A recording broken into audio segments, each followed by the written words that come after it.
We are starting our final panel, the closing panel for today, that is dedicated to the military and information battlefield, ending the war. Before we start this panel, please have a look on the screen. We'll have a short video. Ukraine is every one of us who defend the world on the front line. Ukraine is he who was always ready. Those who couldn't imagine it. Ukraine is she who returns from hell. Those who are close to heaven. Those who respond quickly. Those who raise the flag. He who met Ukrainians for the first time. Those who are at home. She who cannot sleep. Those who can sing. Ukraine is those at the very border of evil. Only those who can be there. And Ukraine is everyone who joins us.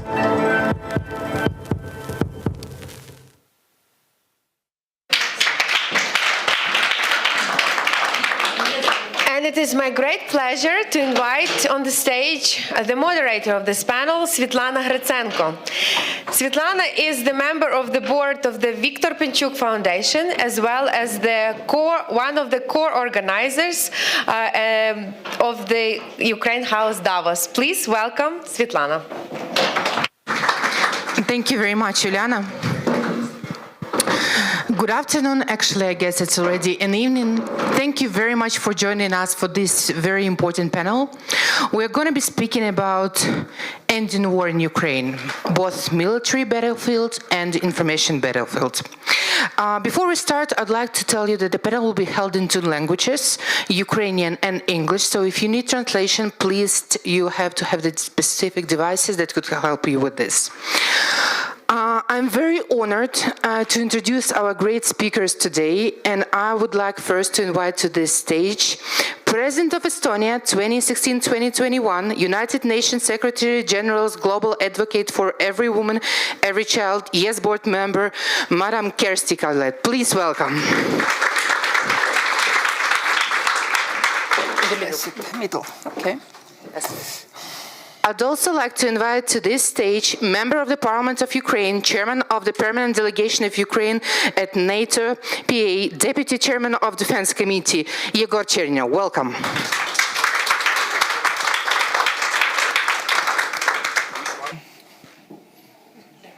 Somewhere beside me. Thanks. I'd also like to invite Oleg Derevyanko, who is Chairman and Chief Visionary Office Information System Security Partners. Welcome, Oleg, please. And we're also having with us a video link from Ukraine, Deputy Minister of Defense of Ukraine, Hanna Mahler.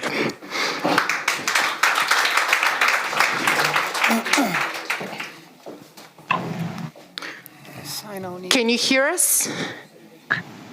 Так, добрий вечір. Yes, we can hear you. Thank you. Дуже дякуємо вам, що Thank you very much for joining us and finding time and being with us.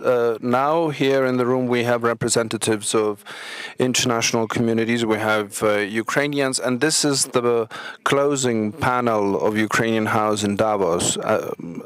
The panel that will be looking for thoughts and visions about the end of the war, and of course about the victory in this war. And we would be very grateful if we could share your vision of what we are facing now in Ukraine. What is the situation on the ground and your prospects? Please, Hanna, if you could do so. Thank you for this opportunity. This is my honor to speak to your audience here today. The problem of Ukrainian-Russian war is not just a problem of Ukraine and Russia. And of course, we can talk at length about the current situation. It's extremely challenging. We have a heated warfare in the east, and Russia has mobilized all of their efforts to come to the border of Donetsk and Luhansk Oblast and then continue perpetrating and implementing the full goal of controlling the whole territory of Ukraine. But today I would like to open up this discussion and ask the question that we all need to answer. And this is not just a question of how to end the war in Ukraine and how to put an end to Russian aggression. This is the question of how to end wars globally in the world, because Russia-Ukraine war is the tipping point of one big challenge and weakness of this world of ours. Unfortunately, the world hasn't managed to find any effective instrument that could put an end to this miserable phenomena of aggression or war in simple terms. The world has been looking for different options and toolkits, negotiations, and you can see this with the Russian Federation, and starting from 2014, negotiations take us nowhere. On the other hand, is to the contrary, the aggression escalated. The club of nuclear countries, there was an opinion that nuclear weapon could hold back the emerging of new wars. We were guaranteed to have security for giving away our nuclear weapon, and now the country who has signed it, Russia, is being an aggressor against us. And aggressor is just is not the word to describe this. They're simply annihilating our world, our country, and just leaving the empty field there. And the world also has seen that this doesn't bring us anywhere, because the plans of the Russian Federation don't change no matter what they do. So I propose to look at the aggression as a classical crime, and to think altogether, how can we find an instrument of combating aggression as a crime? And aggression is not just generally a crime. It's not burglary or anything like this. It's just an international crime. And the main difference is in the burglary, when stealing, any country can deal with crimes like this single-handedly or on their own. Individual crimes of the international character cannot be managed but by one country alone. In order to counteract wars in the world, it takes the whole world to be united around this challenge. And so what are the consequences of these crimes? If a country, any country, is not trying to combat stealings and burglary, then the consequences is that they have too much of that kind of crime, and this is their problem, and probably we wouldn't want to go to that country. But unless we fight together against the wars in the world, what we get at the end is that, first of all, the fact of war alone destroys and annihilates the system of international order, international law. It means that there is no system. It's not effective. It's not achieving its main goal. It's not protecting the borders of the country, and no principle of international law has been observed. The right to our sovereignty, the right to the integrity of our borders, not to mention the rights of the civilians who are dying in thousands. So the international law in this particular case is not effective, and this war demonstrates this to all of us. And the second consequence of this war, and something that the whole world cannot deal with, is that this war destroyed completely the Western values, things that the Western society has stood for thousands of years, things that we call the Western civilization, things that we call the Western democracy. If we are to look at how this civilization could survive confronting the medieval beastly behavior of a villain type of behavior of Russia. It's only in a way that democratic institutions are trying to follow the well-established algorithm to make sure that there is no corruption, then to make sure that there is a democratic process in place. In the meantime, while we are at this, Russia is acting with audacity and very cynically. So we have to think how these values that have been constructed by the Western world can stand against the competition of the barbarianism of Russia of the medieval ages. And the third fact that of war itself that we cannot overcome altogether means that it frees the hand of all those dictators who would want to do the same, because impunity of those people, but the impunity of people who have perpetrated this tells others that they can do the same. So unless we punish Putin and unless we punish Russia for being an aggressor state, we will have the follow-up of such wars in other parts of the world as well. And here, I would like to ask this key question, and I would like to ask all of you to set the ground for this discussion, because I haven't found the answer to this question. Who should be held responsible and liable for this aggression? After Nuremberg process, there hasn't been any single decision of the court on aggression. It means that international law cannot hold people accountable and liable for these kind of crimes. The international law traditionally sets the responsibility for such kind of crimes for political and military leadership who makes such kind of decisions about the beginning of the war. But let us think together.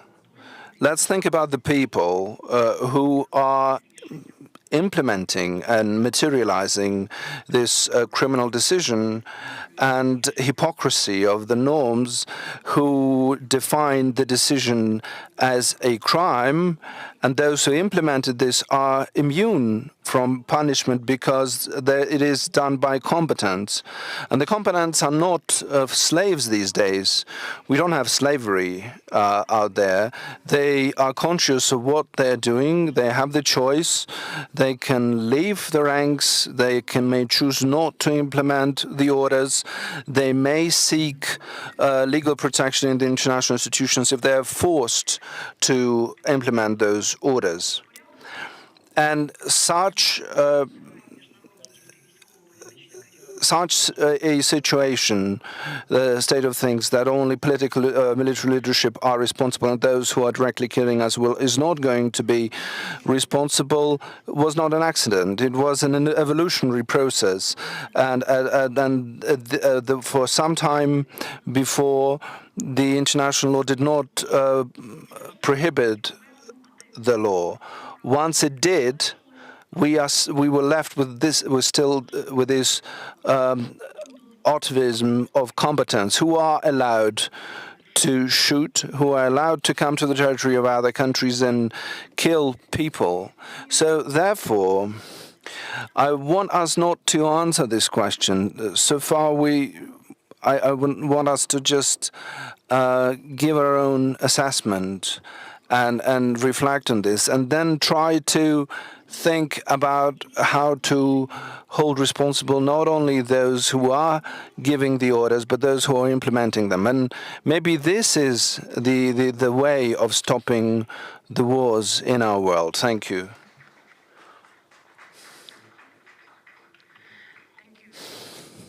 Such an important question, which, as you rightly said, I think we don't find an answer today, but it is really important to start thinking and discussing this question. And I'd like to turn to you, Madam President. First of all, I want to thank you for your ongoing support to Ukraine. Thank you for all your efforts. You are a great friend of Ukraine, and I want this round of applause for you.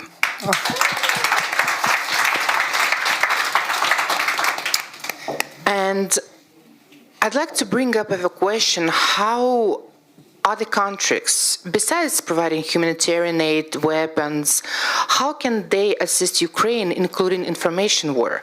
We're seeing it every day on the international arena, disinformation campaigns, and especially cases of Estonia is interesting as you're having quite a lot of Russian-speaking people from Russia. So if you could share your view on how are you approaching it, or how you see you should approach it, and maybe this might be useful for other countries as well. Yes, thank you for that question. And indeed, when I was thinking about this panel and preparing, I asked Estonian Minister of Defense, what they see as the most important battle of the information war we are overlooking or neglecting or not winning. And they said, all is fine and dandy. If we compare our message box to Western European message box, the differences are narrowing over here. And I can testify for that myself. I've seen it a lot, how people are coming closer to our worldview very quickly. But there is indeed one, and it is not a small niche. It is there, and that is what they pointed out to me. And this is getting to the people who, Putin and his clan has been calling Ruski Mir proudly, and we have been calling Ruski Mir a little bit deploringly, or quite deploringly, I have to say, in Estonia. And we haven't been able to stop Putin's propaganda to wash the brains of the Russian-speaking people everywhere in Europe. Why this is important? This is not a small diaspora. Proportionately, it might be bigger in the Baltic states, but absolute numbers in Germany are in millions, in Spain, close to a million, etc. And this is the battle which we are definitely now losing. And Estonians, when it was a year ago, we were arguing with Germans then about giving cannons to Ukraine. Nobody else yet was. And now again, I believe they are really forward-looking in their suggestion that we should really start to make inroads into the brains of the people who have been under the Russian propaganda influence. In Estonia, what we're doing?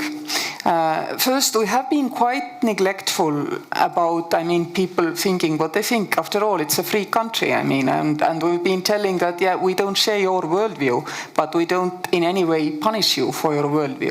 But we've now realized that we have to more actively kind of start pushing Ruski Mir out of Estonian and Estonian people's minds. I give you one very concrete and in itself good example. Elder people here might remember figure skater Anna Kondrashova, silver medalist from Calgary Olympic Games. Anna is Estonian, I would say, today. She's fluent in Estonia, married an Estonian sportsman, Allar Levandi. And she was publicly coming out last week in Estonia saying, my parents, and they live in Russia, they are deeply brainwashed. But she has it easy in this sense that she's in Estonia, parents are in Russia, at least you can have some excuse why this is happening. But we have also the whole generation of Russian-speaking, Sovietsky человек in Estonia, who regret the Soviet Union collapse. Take another Estonian citizen who is the chief of the hockey team of Russia, Mr. Karpin. He's an Estonian citizen from Narva. And he's openly said that he regrets that Soviet Union fell through. Yes, he doesn't go that far as to say that, war is a good thing, but he's not also being very clear about what's his position on the war. And many people, when this war started out, actually, even if they, for 30 years, they have been quite quiet about these things. But I started to hear back from journalists who went to Lasnamäe, where many Russian-speaking people live in Estonia, coming back with stories like, I met this elderly lady and she says she's worked for 40 years in Estonia and nobody loves her here and citizenship has not been given. And I was like, do you in Denmark run around and give citizenship to people, knock on the door and ask, do you want a citizenship? You don't do it. These people here have simply not understand how the free world functions. They don't have the tools to live in the free world. And partially it is, of course, we could say it has been they have not been interested. But partially I would say also we should have been probably stronger in putting our messages. But we were also reluctant because we didn't want to put pressure on them. It was very much like quiet, quiet, quiet. OSCE is telling you no discrimination and all this. And I think we radically need to rethink, and all other nations similarly. Thank you very much.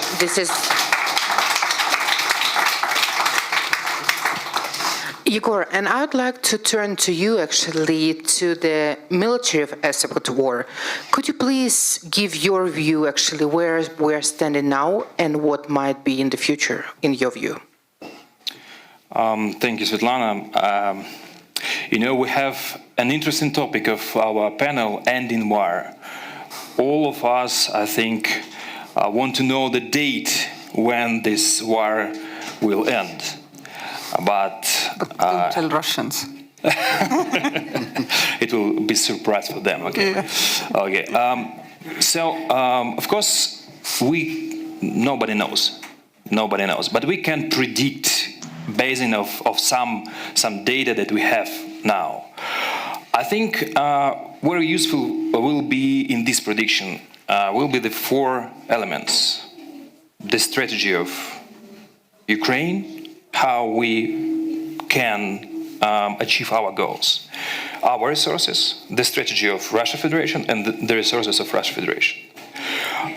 Starting from the first point, of course, our main goal and the base goal is to release all our territories with Donbass and with Crimea.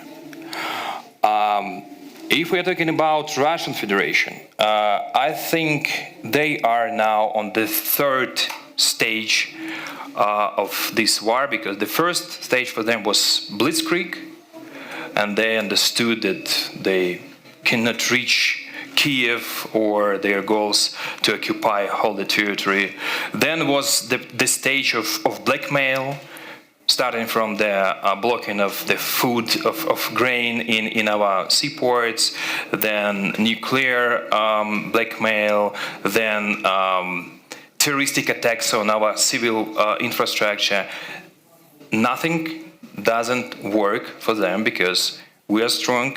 We have our position, the Western world with us on this position, and that's why I think they're right now on the third stage, the war of attrition, the war of resources.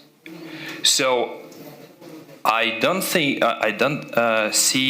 any signals that Russians are ready to stop this war, to end this war, because of course, they push us to sit on the table with this peace negotiations. It's not negotiations; it's ultimatum, with their conditions that we should refuse our territories or our people. It will never gonna be from our side, of course. So that's why I think the next steps of Russian Federation will be, and they are in the process actually of mobilization their personnel, their soldiers, their officers, thousands of them. Of course, they understand that they cannot change the situation on the battlefield without new resources.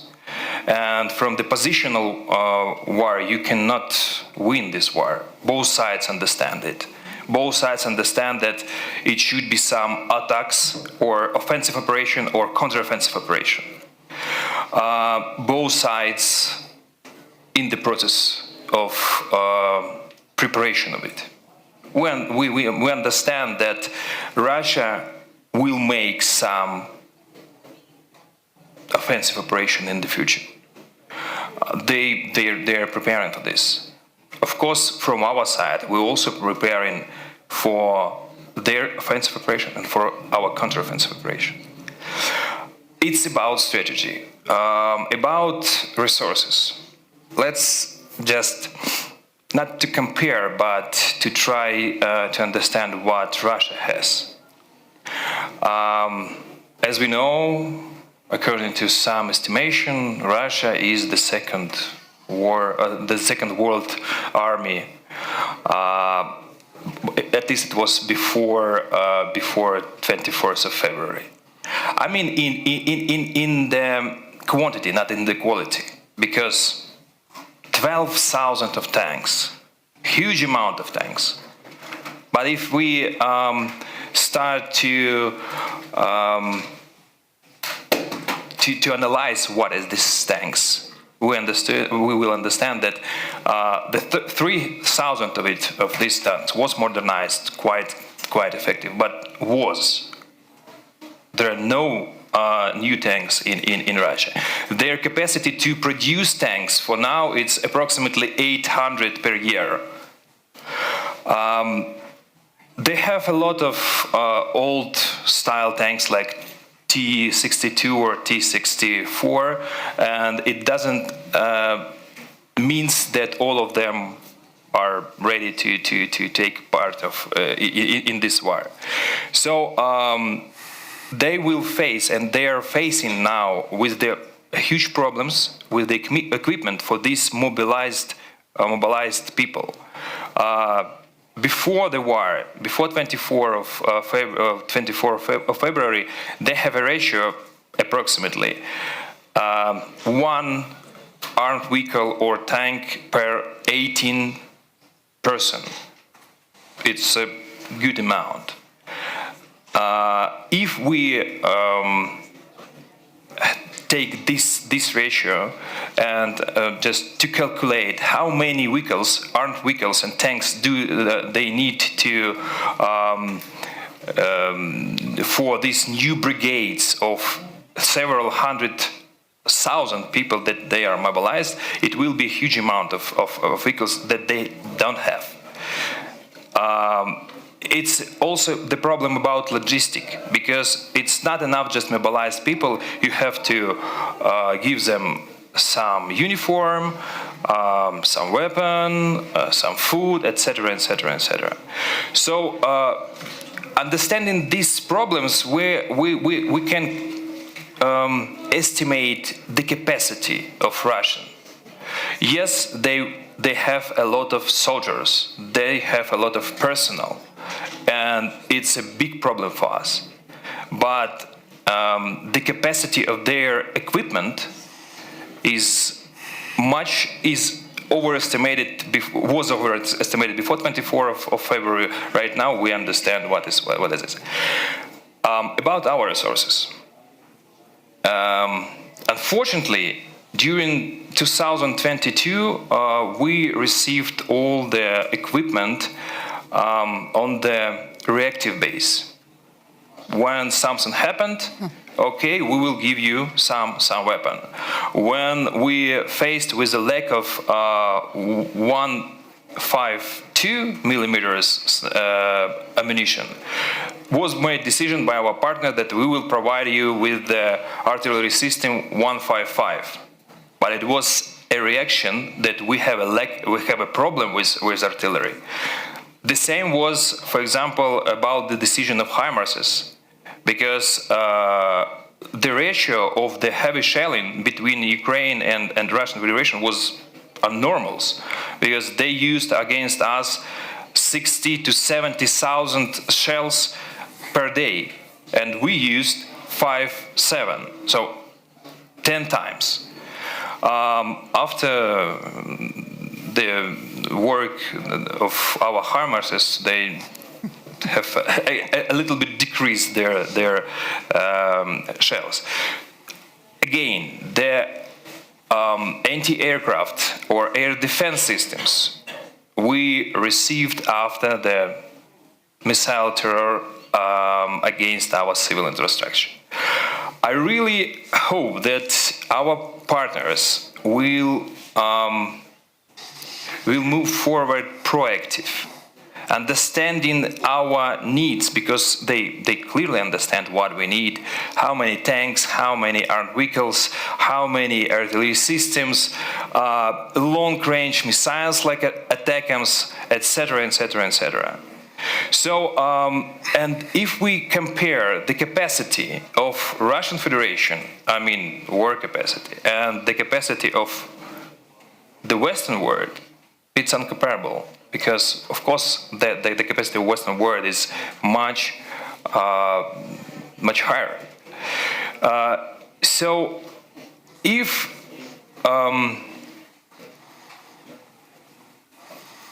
we will try to answer on the question when the war will end, I think the answer on the side of our Western partners. When they provide us all the weapons that we need, we will be able, with our moral spirit, with our readiness to fight for our country, we will end this war.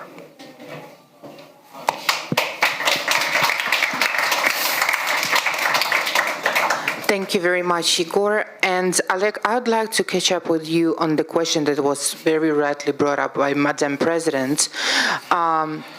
Informational battlefield. Madam President was speaking about the importance of working with the Russian-speaking people in different countries.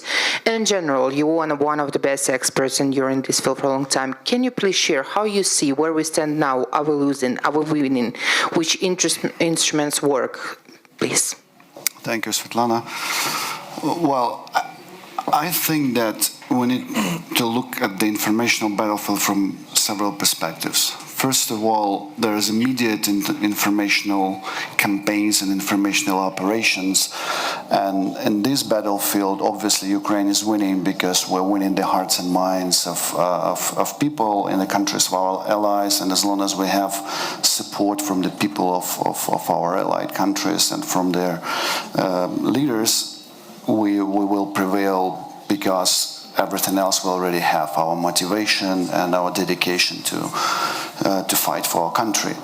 But I think that everyone probably remembers the term hybrid war that we used to use before this full-scale invasion started. And I think that it's probably a little mistake now that we're kind of not using this term anymore. We're not using this term anymore because the kinetic war is so huge that we're entirely focused on that war, and also including the informational element of the traditional war. But if we would keep looking at what's going on as a hybrid warfare, we would realize, we would remember that Russia has a holistic approach to the war that includes the traditional warfare, the electronic warfare, the network operations or cyber warfare, and psychological operations or influence operations, and terrorism. Terrorism, because basically when they shoot the missiles, it's not a traditional war, like it's a terrorist attacks, and they conduct terrorist attacks against civilians in a kinetic way. They also conduct terrorist attacks constantly in the cyberspace and in informational space. And because the very essence of the information warfare doctrine is that it's a constant confrontation in the informational space. And of course, from this perspective, we don't have any good use, and we may not have any good news, because even when the kinetic war and this war will be over, when we will win and prevail, the information war will not stop, and the cyber war will not stop. It may only intensify. But I would like to conclude with one, to me, very important thing. So when we look at the information battlefield, information war, and if we go back to this doctrine that has two components, and by the way, Russia is probably the only advanced state, and large state in this field that has technological element of informational warfare and psychological element of informational warfare, very it's the same unit within their intelligence agencies, right? So whereas in many other countries who are developing cyber capabilities, their informational capabilities and cyber capabilities are two different things, and that's why they can design their operations in a way that cyber operations help conduct informational operations and vice versa, and we see it all the time. And from this perspective, the preparedness to win in this battlefield is basically all about resilience and all about critical thinking and so on. But look, this is not even all. Because this is just tactical thing, and of course it's about techniques and procedures, and we're fighting in this battlefield too. But there's also strategic element and strategic messages and strategic warfare that's going on for tens of years, and it would be very interesting if I would go out into the street right now and would, for example, ask about Gorbachev. and the image of Gorbachev, what would people think? They would say, oh, he's a liberator, he's kind of the Berlin Wall fell. But Gorbachev was prepared by KGB as basically a person who would convey the new message to the West that Soviet Union is transforming, just like they did with Ceausescu before. And they proved this model on the Ceausescu, and they portrayed Romania as a more kind of liberal and open country, and then they were preparing to do the same. He was a protege of Andropov and so on, but we're not talking about it anymore. And look what's going on. So the informational component is so important. The very war that we're facing today is possible because they were winning their informational warfare in the first place, because no sanctions were applied after Chechnya, because there were no sanctions. I will not repeat, we all know this stuff, right? And from this perspective, we need to look at the current, what is the most important desire that we're all talking about, and every expert and every politician, every leader is talking about these days here in Davos, is that Ukraine needs weapons in order to be able to make a breakthrough this year. This year. It's a huge window of opportunity. What's the main obstacle to that? Of course, there's some decision-making procedures. It could be one of the obstacles, but not the main one. The main one was always this fear of escalation. And where this fear of escalation is coming from? From informational warfare, from the fear of nukes. So what we need to do, the first war we need to win, I mean, the general informational warfare will continue, as I said, but the first war we need to win in order to enable the win in the battlefield, here, I don't like this term, but for simplicity and for sake of time, here in the West, is the war against fear. We need to win this war against fear, and we need to stop fearing any escalation, because what we already see, I mean, look, they are doing terrorist attacks in Bulgaria. Bulgaria is an EU and NATO country. There were explosions on the ammunition factories. Isn't it an attack against NATO country? It is. It is. It's admitted. Czechia confirmed that the explosions in Verbice was also done by Russia back in 2014. It was a terrorist attack against another country. So in a nutshell, we need to help, because we won our war against fear, back in Ukraine, right? So now we need to help the West win their war against fear, and then we'll be able to win this traditional war.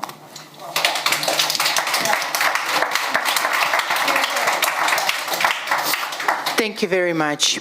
And I'd like to turn back, Ms. Mahler, to you. Can you hear us? Так, чую. Yes, I can hear you. Моє питання буде наступне. So my question is like this. We are now talking about informational warfare and kinetic warfare. And it would be interesting for us to hear from you whether you think that information warfare affects the combat readiness of our armed forces.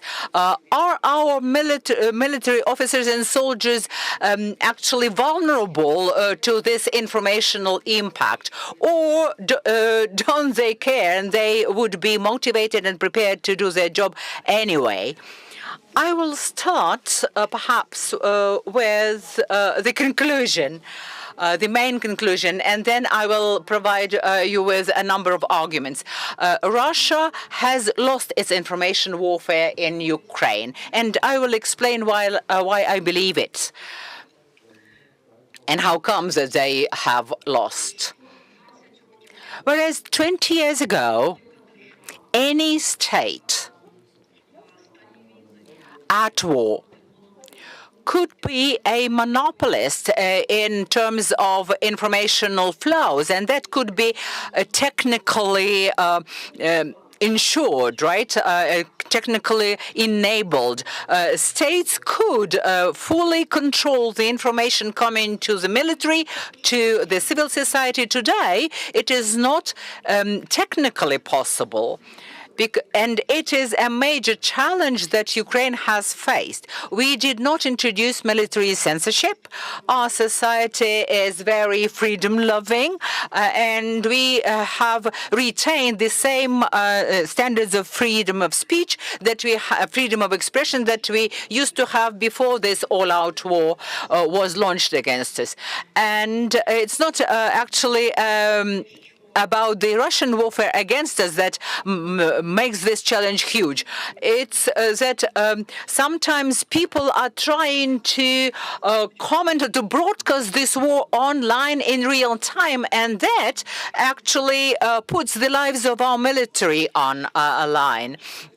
And it took us quite a while to teach the society to use information that they come to know. People used to video tape the missiles and the places where they hit, and thus they helped the enemy to adjust their fire. And we had to educate people that this is not acceptable. Or, for example, they would say that Ukrainian armed forces have recaptured a certain settlement, but that would have to be actually silence for a day or two for them to be able to make their position strong there.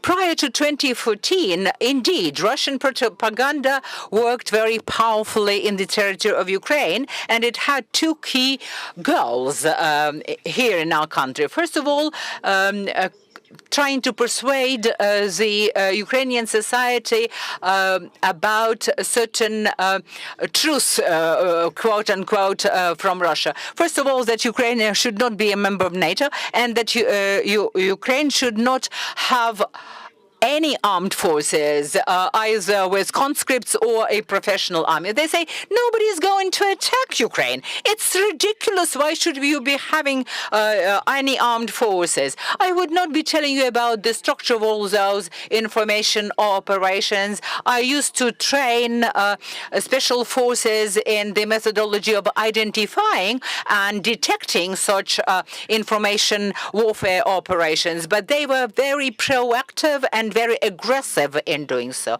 So prior to 2014, part of the Ukrainian society felt very friendly towards the Russian people. So they succeeded then. After 2014, happened what we in Stratcom call an action that can overcome the effect of communication effort. So aggression actually reduced to naught all of their previous effort, and they've lost dramatically in this informational warfare in Ukraine. They, however, double down with this information warfare in the temporarily occupied territories. Their propaganda is mighty there. I mean temporarily occupied territories of Donetsk, Luhansk regions and Crimea, those that were occupied back in 2014. The rest of the Ukrainian territory is the territory where Russian propaganda has lost dramatically, as I said. And when the February invasion was launched against Ukraine, then it was the end of their propaganda and their information warfare. And I will give you an example. The key goal of Russia's information impact was for Ukraine and Ukrainians not to want to become members of NATO. And now the overwhelming majority is pro-NATO. So where did all this flow of Russian rubles go? Have they achieved their results? No, they haven't. So we can say that their information warfare has failed in Ukraine. Their second goal was to persuade Ukrainians that Russia is not an aggressor, that it is civil war and Ukrainians are fighting one another. And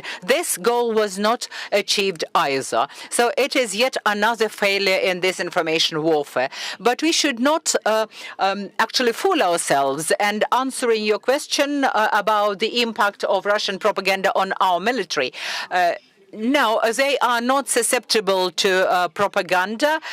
We know that they fabricate lots of fakes about mobilization, about the morale of our armed forces, but it is not persuasive for the Ukrainian people. Within the first 2 weeks of this all-out war, we've developed our critical thinking and skills of critical thinking in an unprecedented way. But it does work for the Russian society, and you know that the majority of the Russian society actually justifies this war, and it is a harrowing situation. And that's where they won in their information warfare. And to follow up on this, we have discussed with several lines of editor chief of international media who are bringing up the point that actually the pictures of war in Ukraine already no longer working for the Ukraine because people got used, people don't want to see it any longer. And here, Madam President, I would like to ask you, what do you think would be the best about the situation in Ukraine? Showcasing the war crimes, reporting just on the war status, like what would be your advice for us Ukrainians, what to deliver best? I do believe it is extremely important to discuss war crime, show what has happened. I mean, last year when we were doing first time this Russia War Crime House exhibition here in Davos, Viktor Pinchuk told me that, I mean, they use specially trained people to make sure that what is being put forward towards Western-sensitive people is not too tough, so because the brains shut down if it's kind of too explicit. And they had tried to work on an exhibition which people would bear to watch. And indeed, I mean, from the mobile phones of Bucha city mayor and others, I've seen quite different photos than we could see in this exhibition. But yet it is so important that Ukraine continues to put forward this information in a factual, proven format to the Western world. And it's particularly important because we still hear quite a lot of discussion about, I mean, maybe Crimea for, I don't know, NATO membership and these things. I mean, people are finding somehow easy to ignore that the fact that they don't know about war crimes being committed also in Crimea or in Donetsk or Luhansk Oblast, I mean, in the already, well, old occupied territories. But doesn't mean they didn't exist. They did. And also, I found very helpful this story which I saw when I was visiting the contact line sometime 2018-19, I don't even remember, to show, I mean, Ukrainian people, internally displaced people, were very angry with your then Vice Prime Minister. But they were very angry and they were very open and they were free citizens telling off their underperforming politician in their mind. And their previous neighbors, who still lived on the other side of the line, refused to talk to me. When we sent cameras away, they didn't still talk to me or anybody in my delegation, because they had returned to the state of the Soviet people. They were Soviet people who were afraid to speak their mind. And this is the best answer to those who still, and there are still these people who say, but maybe they wanted to live under Russian regime. And I mean, this kind of way, with these observations, I think we can also show that, I mean, you have not only the right, but also the obligation, the urgent need to liberate all the territories. And this, I think we have to continue putting forward calmly. It's tough. People don't want to see these images. You might feel you don't want to share these images. I felt myself really bad when I was, I don't know, the member of 2080th delegation probably going to Hostomel and Bucha. But I mean, this is what needs to be done all the time. This information has to be there and it has to be on the front pages. Unfortunately, you have plenty of stuff which creates first front pages. It cannot fall to the 8th page of the newspaper. This is extremely important. Thank you very much. We're really running out of time, but we have time. Just, Sure. I mean, that was just in the beginning. None of us answered. I noticed. Madam Minister asked us this question that, I mean, maybe, I mean, these people who are fighting in the military should also be brought to justice. And I want to say that Estonia is refusing Russian citizens seeking asylum on the clause of avoiding conscription, and we are in line with international law. Hence, I don't think that soldiers who have not committed crimes against civilians can be held responsible. But of course, these are also soldiers who have committed crimes against humanity, raped and tortured people. So this is a different matter. And by the way, maybe we can learn something from the cyber world as well, because in the cyber world there are already precedents of indictments of those who executed cyber attacks, but not who ordered cyber attacks. Yes. And that's a very good precedent, I guess. That can be a good base, you know. Yeah, thank you. Okay, we're having time only for 1-2 questions. Please, Katerina. Here, the mic. Catherine Valinga, context is everything. We love Hollywood movies. What if this isn't a war? What if this is a home and land invasion where a woman's home has been invaded, her children are raped, everyone's killed, she's fighting like hell, and the rest of the world is standing there saying, what do we give her? Watching this happen. So I as a woman, I'm looking at this situation saying, if there is a woman being raped in front of us, why are we sitting there saying, how much do you need to defend yourself? Could you actually have peace? Can we put you, your captor could live in half of your home and just rape a couple of your children that have been occupied and left in that room. What are we talking about here? Maybe we should talk about this not as a war, but as an invasion. And this is my question. What does it take for this to end now, today, tomorrow? Not in 5 months or 3 months or 4 months. What does it take to end it right now? Thank you. Who wants to take this question? Right now. Today. Because when violent men realize they cannot have the woman that they want, they kill her. Women know this because this is our story for centuries. Nuking Kremlin, of course. I mean,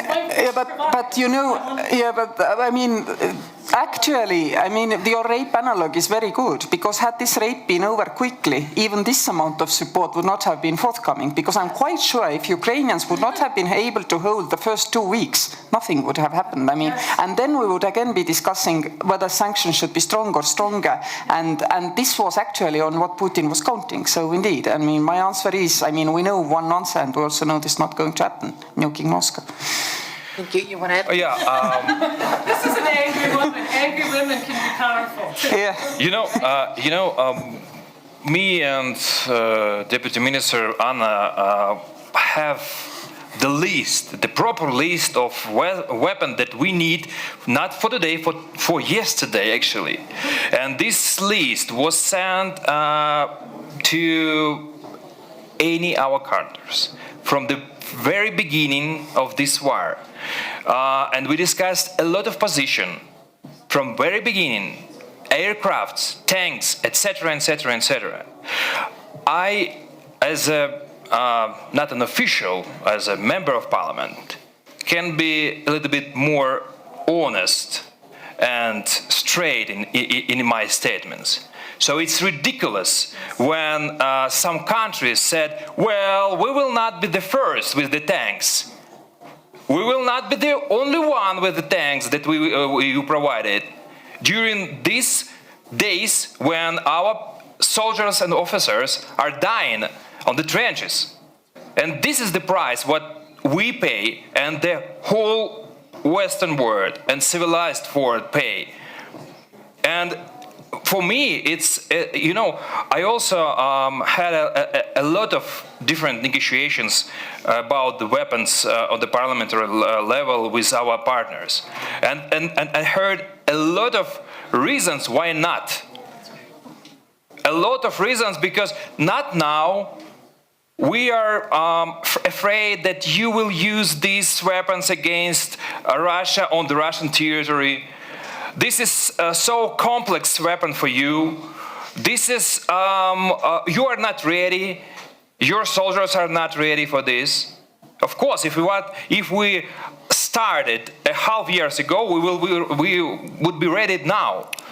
And you know, sorry for my emotions, but it's a little bit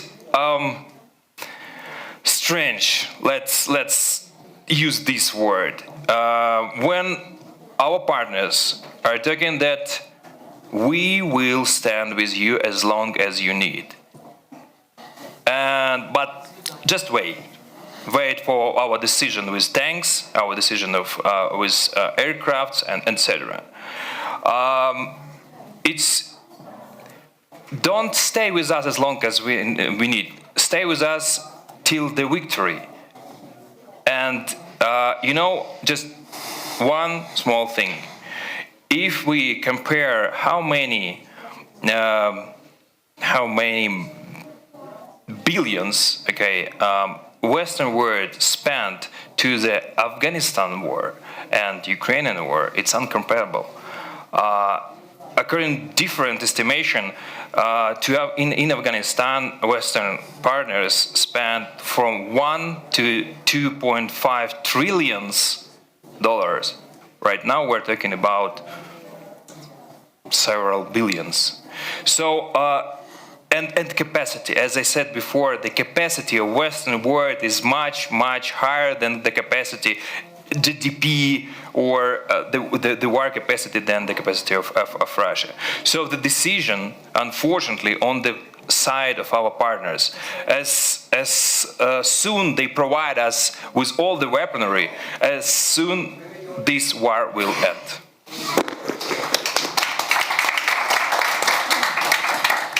Next question, please.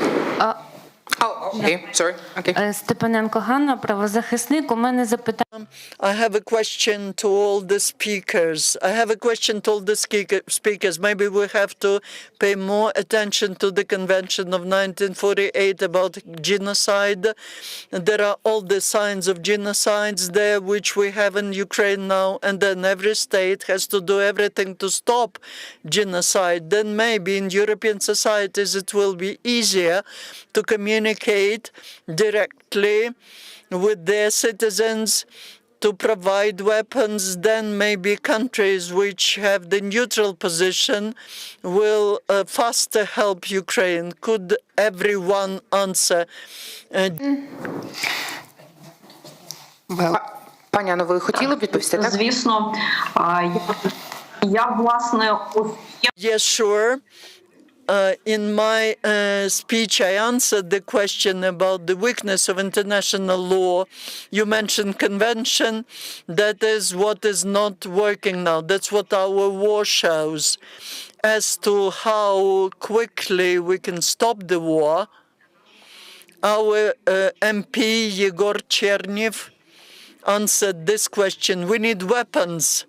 I'm just giving you details why we need it. First, he quoted the numbers, 60,000, 70,000 shots a day, and compared to ours, then Russians have the advantage, talking about long-distance weapons, and this way they have advantage at the battlefield. Third is missiles, anti-aircraft defense. If we imagine that we liberated all our territories, then still we have this missiles, the threat of missiles, and we need to think about how we can stop these missiles from the Russian Federation. They have thousands of them, and they are producing them, and they're just strengthening their production. We cannot expect that they will finish. It's wrong strategy. We just need to close Ukrainian sky, or to give us the chance to close the air, to protect our civilians from these missiles. And sometimes we have 100, 110 of them every day. That is what can stop the war. First step is weapons, and second is making Putin responsible. Not just Putin, those who were executing these orders, those who were launching missiles, who were calculating where to launch missiles. When they all are publicly punished, this will be the way to stop this war and other wars, future wars. And we can call it differently. We can call it genocide. We maybe will not call it genocide. What is the of principle? The what Western societies see when they see that next to Kiev, next to the capital of the European country, the people are tortured, killed, and put just all together. When the dogs are all put, killed dogs are all put in a heap by Russian soldiers. What's the difference how we call that? I believe that these are the grounds to support the governments which are helping Ukraine and to stop this shame of the modern humanity. We would really like, if somebody wants to add something, please. If no, we'll have just one last question. No? Okay. Then one last question, please, Darren. Thank you very much for this very important topic. My name is Roman Zinchenko. I'm co-founder of the NGO Green Incubator and also co-founder of charity fund Group 35, helping Ukraine air defenses. And the question is to the President Kaljulaid regarding the similarities in Ukrainian and Estonian infosecurity experience. So if I remember the date correctly, it was 2007 when the major services of Estonian digital infrastructure were taken down by the Russian cyber attack. Well, the same happened in Ukraine, where one of the major DSOs, the energy utility, was taken down by the Russian cyber attack in 2015. After these cyber attacks, Estonia established joint cybersecurity competence center with NATO.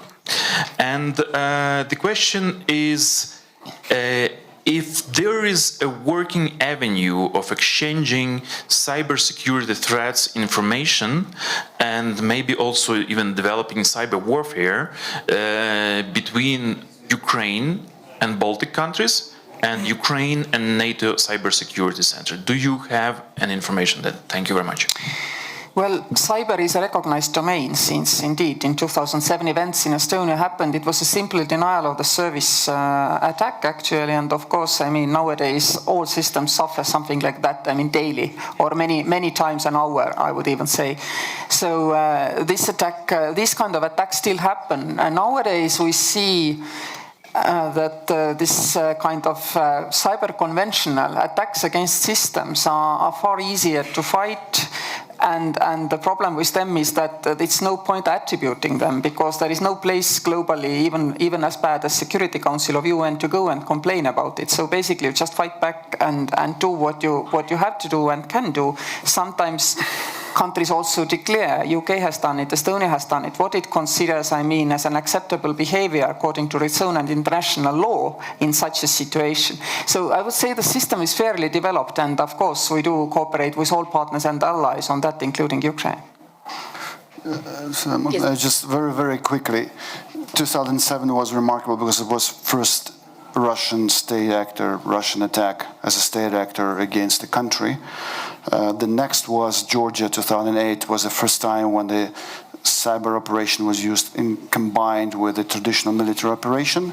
Both countries were two techniques, DDoS and DNS hijacking. Whereas from 2014 onwards in Ukraine and the rest of the world after Ukraine, now you can see all the possible techniques, DDoS, DNS hijacking, malware, phishing, spear phishing, and we can continue warrants, combined weapons like NPT and so on. But the critical thing in the cyber, and there's a lot of cooperation. By the way, that's something that Ukraine is really can not only take but also give, and that's important for the rest of the world to learn, both in the informational, but of like a pure informational operations or psyops, and also in the cybersecurity domain.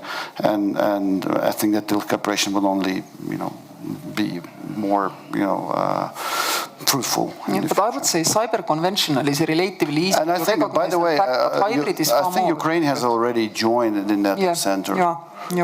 This specific that you're asking about. So in this field, it's more or less okay. But I would like to, taking this opportunity, we were all thankful to all the soldiers who are on the front line, and we admire them, their bravery and so on. But I would like to thank also everyone who is fighting in the informational field and in the cyber domain, and everyone who helps in every domain of the battlefield.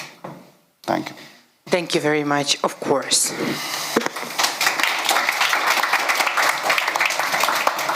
So thank you very much, all of you, for joining this panel. Thank you very much for your fantastic thoughts, very important input. And I would like also to end this panel with something that I already said at the beginning. Madam President, on behalf of Ukraine House Davos, we want again to thank you for your ongoing support to the country. And we want to give you this small gift from the House. It's a Ukraine-made... Let's see what it is. Of course. Well, thank you. Here, you can open it up. Yes, thank you. It's beautiful. Oh. Wow. And I would also like to thank that little boy from Kherson who gave me my new talisman from Kherson yesterday. He only spoke Ukrainian, I only spoke English, but somehow we managed to talk to each other. And I will cherish this talisman, and when I go now in February, 24th of February, if you know, is Estonian national holiday, the day which broke out. I mean, this used to be the happiest days of Estonian state. Oh my God. This was ruined last year. And presidents and former presidents always go to schools to talk to children at this time. And I will take this talisman from this little boy from Kherson with me to every single class and lecture I will give in Estonian schools this year. Thank you for this present. Thank you very much.